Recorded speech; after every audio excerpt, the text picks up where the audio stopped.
Hello everyone, welcome back to my channel Shiksha official. हम लोग पढ़ रहे थे मध्य प्रदेश का इतिहास और मध्य प्रदेश के इतिहास के अंतर्गत आज हम लोग पढ़ेंगे गुप्त काल के बारे में। और वीडियो शुरू करने से पहले आप लोग जल्दी से चैनल को सब्सक्राइब कर दीजिए and press the bell icon, जिससे आपको सारी न्यू वीडियोज़ की नोटिफिकेशन मिलती रहे। और यदि आपको वीडियो अच्छी लगती है तो प्लीज़ लाइक कर दीजिए। और वीडियो बहुत इंफॉर्मेटिव होने जा रही है, तो प्लीज़ वीडियो को पूरा ज़रूर देखें। और यदि कोई आपको कोई भी डाउट हो, कोई भी आपकी क्वेरी हो, तो please comment in the comment box. चलिए शुरू करते हैं। मध्य प्रदेश के इतिहास में गुप्त काल। हम लोग यहाँ पे केवल मध्य प्रदेश से संबंधित जो भी इम्पोर्टेंट पॉइंट है उसी को कवर करेंगे, पूरा डिटेल में नहीं पढ़ेंगे। तो मध्य प्रदेश के लिए जितना भी इम्पोर्टेंट है उतना पूरा कवर करेंगे।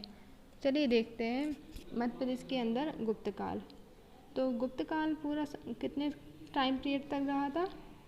तो गुप्त काल का टाइम पीरियड था 275 ईस्वी से 455 ईस्वी तक रहा था।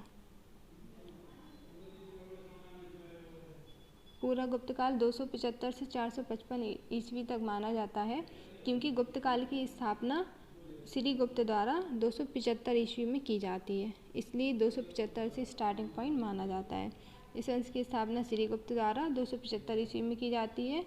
और श्री गुप्त ने एक उपाधि धारण की थी, वो कौन सी थी? तो अभिराज की उपाधि। अभिराज की उपाधि। और श्री गुप्त के बारे में मध्य प्रदेश में ज़्यादा कुछ नहीं है। तो इसके बाद आते हैं चंद्रगुप्त प्रथम। चंद्रगुप्त प्रथम, जिनका शासनकाल रहा था लगभग 319 से 335 ईस्वी तक। चंद्रगुप्त प्रथम का शासनकाल रहता है। और पूरे इतिहास में चंद्रगुप्त प्रथम ऐसा शासक था जिसने महाराजाधिराज की उपाधि धारण की थी। पूरे इतिहास में चंद्रगुप्त प्रथम ऐसा शासक था जिसने महाराजाधिराज की उपाधि धारण की थी।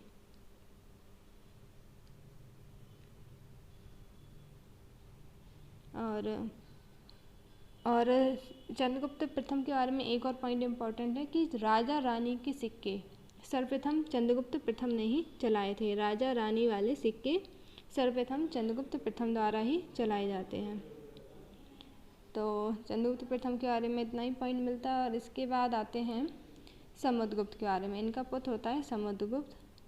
तो समुद्रगुप्त और इसका एक और नाम मिलता है समुद्रगुप्त, या इन्हें बोलते हैं पराक्रमक।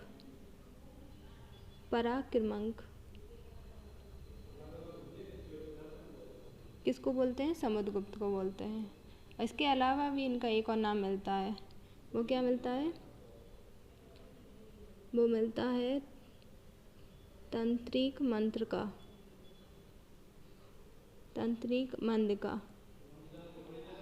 तो ये दोनों नाम किसके मिलते हैं? समुद्रगुप्त के, पराक्रमक और तंत्रिक मंत्र का। और यह तंत्रिक मंत्र का जो नाम है यह जावा स्रोत से हमें मिलता है। इसके बाद है इनके एक लेखक हुए इनके समय में हरिसेन की प्रयाग प्रशस्ति से हमें इसके बारे में पता चलता है, समुद्रगुप्त के बारे में। और समुद्रगुप्त को क्या बोलते हैं? भारत का नेपोलियन किसे कहा जाता है? तो समुद्रगुप्त को कहा जाता है। और समुद्रगुप्त ने आर्यावर्त के 9 गणराज्यों को अपने अधीन किया था। इनमें मालवा, अर्जुनियन, योधे, मद्रक, अहिरवाड़ा, पार्जुन, सनकानिक और काक और खरपरिक, जो कि एमपी से संबंधित हैं कुछ। और इसमें तो ये समुद्रगुप्त के बारे में पॉइंट मिलता है। और समुद्रगुप्त को आधुनिक इतिहासकार ने क्या कहा है? भारत का नेपोलियन। और काव्यालंकार सूत्र, जो कि हिंदी साहित्य की पुस्तक में इसे क्या कहा गया है? चंद्र प्रकाश। समुद्रगुप्त को ही चंद्र प्रकाश कहा गया है हिंदी साहित्य की पुस्तक में। और समुद्रगुप्त के बाद समुद्रगुप्त ने दक्षिण विजय के लिए प्रस्थान किया था, जिसके बारे में हमें पता चलता है इसके एरन अभिलेख सागर का जो एरन में स्मारक है, वहाँ के विजय स्तंभ से हमें इसके बारे में पता चलता है। एरन के स्मारक से, सॉरी एरन अभिलेख नहीं, एरन स्मारक के विजय स्तंभ से हमें समुद्रगुप्त के दक्षिण विजय के बारे में पता चलता है। और समुद्रगुप्त के बाद आते हैं चंद्रगुप्त द्वितीय। तो यहाँ पे समुद्रगुप्त नहीं होगा, यहाँ पे होगा चंद्रगुप्त द्वितीय। चंद्रगुप्त द्वितीय, चंद्रगुप्त द्वितीय ने वाकाटक वंश और नाग वंश से वैवाहिक संबंध बनाए थे। क्या हुआ था कि इनका टाइम पीरियड देख लेते हैं। चंद्रगुप्त द्वितीय का टाइम पीरियड था,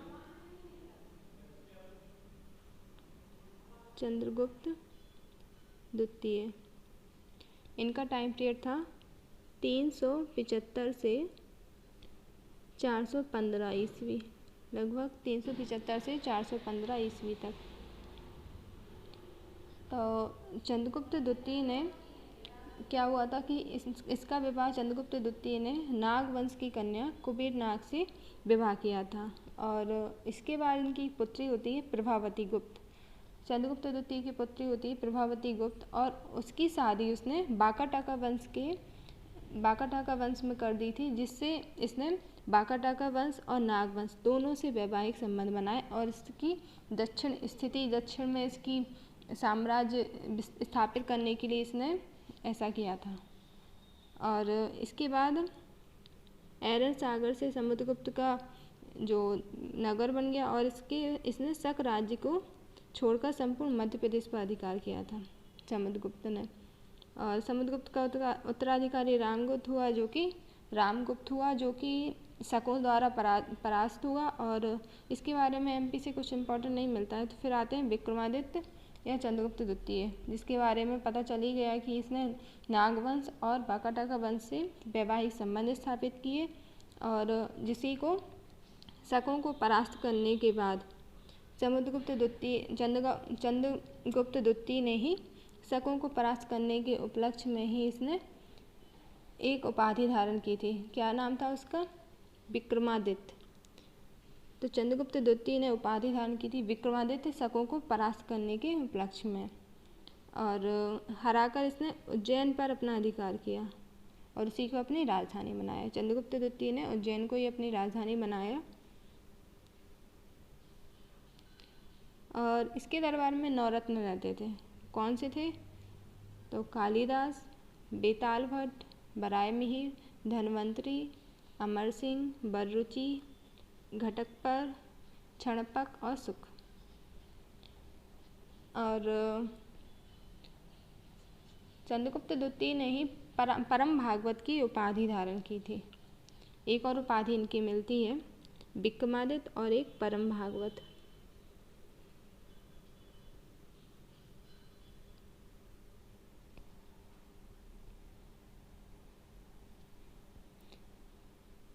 और इसके बाद आते हैं उदयगिरी की गुफा से। उदय की गुफा जो कि विदिशा में है, विदिशा अभिलेख से हमें उसके बारे में और पता चलता है।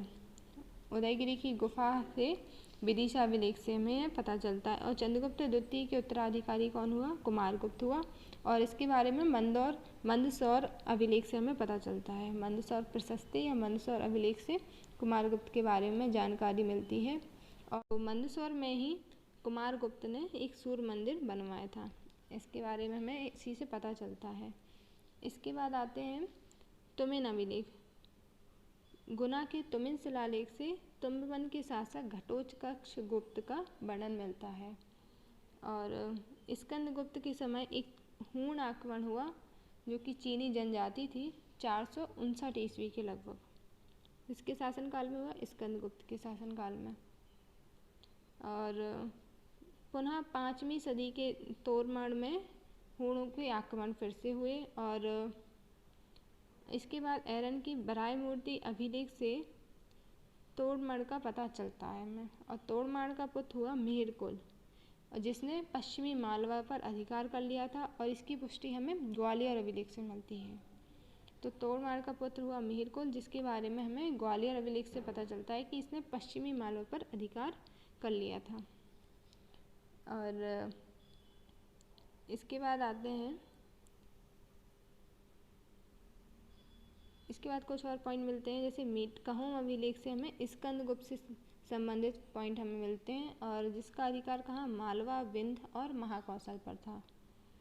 और भानुगुप्त ने हूणों के युद्ध के दौरान सेनापति गोपीराज जो कि मारा गया था, जिसकी विधवा की सती होने का एरन अभिलेख में है।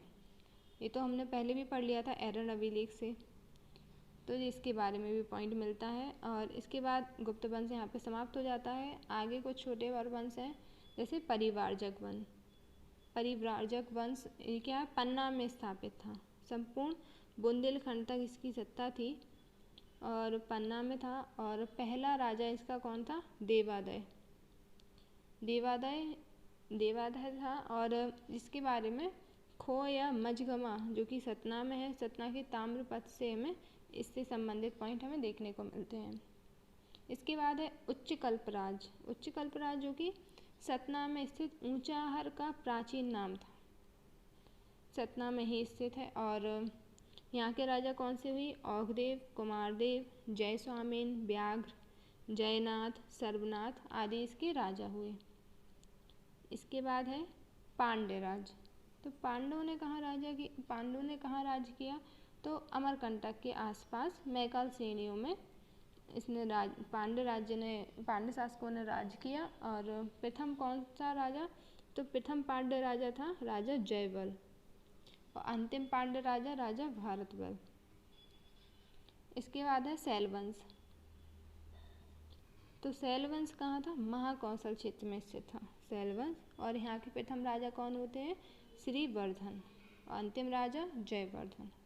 शैलवंश के प्रथम राजा होते हैं श्रीवर्धन और अंतिम राजा होते हैं जयवर्धन। और जयवर्धन ने एक ताम्रपात्र बालाघाट में एक राधौली ताम्रपात्र, जिसका नाम था राधौली ताम्रपात्र, बालाघाट में उत्कीर्ण कराया था। इसके बाद आते हैं राष्ट्रकूट वंश। मध्य प्रदेश में राष्ट्रकूट वंश लगभग 7वीं सदी के अंत में इसकी 2 शाखाएं बैतूल, अमरावती और मान्यखेड़ महाराष्ट्र में इन्हें शासन किया। और बैतूल अमरावती शाखा से दुर्गराज, गोविंदराज और स्वामिकराज, युद्धरासुर के शासन के हमें प्रमाण मिलते हैं बैतूल अमरावती से। और युद्धरासुर के ताम्रपत्र तितिरखेड़ी और मुलताई बैतूल से हमें मिले हैं। और मान्यखेड़ शाखा के प्रतापी राजा हुए दंतीदुर्ग, और दंतीदुर्ग ने पहली शाखा को भी अपने राज्य में मिला लिया था। और दंतीदुर्ग ने नर्मदा नदी के तट पर कई युद्ध किए थे, नर्मदा के तट पर। और गोविंद तृतीय ने नागभट्ट गुर्जर को परास्त करके उज्जैन के दरबार में न लगाया था। और फिर आते हैं ध्रुव ने मालवा पर अधिकार किया, और वत्सराज मालवा के प्रतिहार नरेश जो कि थे, और धर्मपाल जो बंगाल के नरेश थे उनको हराया था।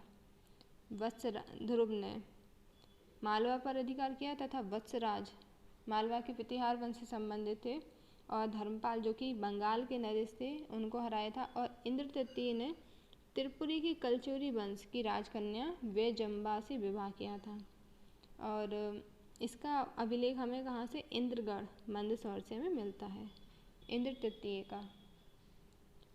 इसके बाद है इंद्र तृतीय ने के समय अरबी यात्री अल मसूदी भारत आया था। मोस्ट इम्पॉर्टेंट पॉइंट, अरबी यात्री अल मसूदी किसके शासनकाल में आया था? तो इंद्र तृतीय के शासनकाल में आया था। इसके बाद है गुर्जर प्रतिहार वंश। तो गुर्जर प्रतिहार वंश राजस्थान में हरिश्चंद्र द्वारा स्थापित इसकी स्थापना हुई थी। और इस वंश की एक शाखा नागभट्ट प्रथम के समय उज्जैन में स्थापित हुई। इसकी स्थापना गुर्जर प्रतिहार वंश की हरिश्चंद्र द्वारा राजस्थान में हुई थी, लेकिन इसकी एक शाखा नागभट्ट प्रथम जब शासक बनते हैं उनके समय में उज्जैन में देखने को मिलती है। और इसने अरबों के आक्रमण को विफल किया था। नागभट्ट प्रथम ने अरबों के आक्रमण को भी विफल कर दिया था। और वत्सराज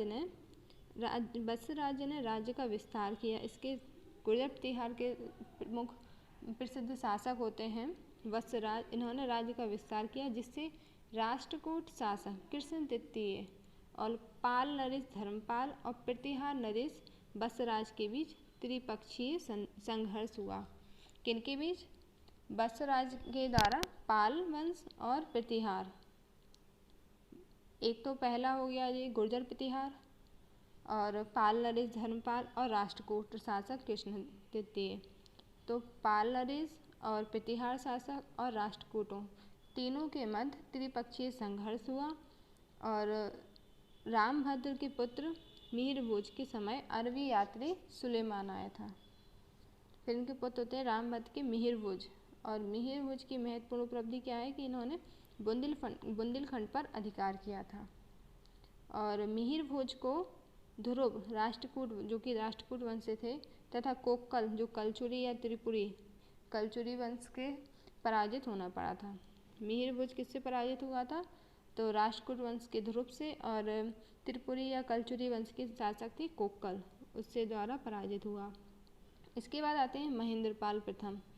महेंद्रपाल प्रथम जब शासक बना तो राजेश्वर इसके दरबार के प्रसिद्ध विद्वान और कवि थे। राजेश्वर किसके दरबार में रहते थे? तो महेंद्रपाल प्रथम के, जिसने कर्पूर मंजरी, हरविलास, बाल रामायण, भुवन कोश, काव्य मीमांसा की रचना की थी। इसके बाद है भोजशस के बाद महिपाल शासक बना, और जिसका जिक्र हमें अल मसूदी ने दिया। अल मसूदी ने भारत आया था तो उसने अपनी पुस्तक में इसके बारे में बताया है। राज्यपाल को चंदेल नरेश विद्याधर गंड ने मारकर त्रिलोचन पाल को राजा बनाया। गुर्जर प्रतिहार वंश का अंतिम शासक कौन था? यशपाल था। आज के लिए इतना ही, आगे हम नेक्स्ट वीडियो में देखेंगे। Thank you. यदि आप लोगों को वीडियो अच्छी लगे तो प्लीज़ लाइक कर दीजिए। Thank you.